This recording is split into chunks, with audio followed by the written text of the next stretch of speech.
చెప్పబోయే కథ పేరు పరుగు పందెం. ఒక అడవిలో అన్ని జంతువులతో పాటు ఒక కుందేలు మరియు తాబేలు కూడా ఉండేవి. ఆ కుందేలు తాబేలు ఎప్పుడు ఎగతాళి చేస్తూ ఉండేది. ఆ తాబేలుకి పరిగెత్తడం రాదని ఎగతాళి చేస్తూ ఉండేది. ఒకరోజు ఆ తాబేలుకి బాగా కోపం వచ్చి పందెం కాసింది. ఆ కుందేలుకి నాతో పరిగెత్తి గెలవని చెప్పింది.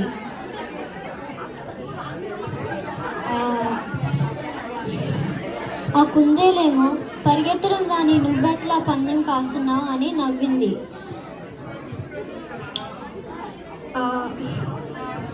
ఈ చూస్తున్న మిగతా జంతువులన్నీ చాలా ఆసక్తిగా ఎదురు చూస్తున్నాయి.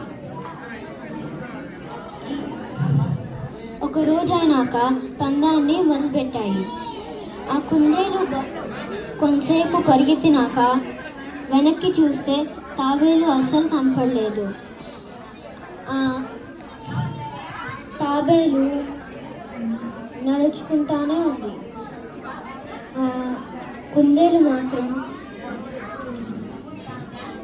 తాబేలు రావడానికి కొంచెం సమయం పడుతుందని చెట్టు నీడలో విశ్రాంతి తీసుకుంది. ఆ తాబేలు నడుచుకుంటా ఆఖరి గీత కూడా దాటేసింది. తాబేలు విజయానికి జంతువులన్నీ అరవసాగాయి. ఆ అరుపులకి కుందేలు లేచి పరిగెత్తడం మొదలుపెట్టింది. కానీ ఆలస్యం అయిపోయింది. తాబేలు పోటీ గెలిచింది. ఈ కథలో నీతి ఏంటిదంటే నిదానమే ప్రధానం. ధన్యవాదాలు.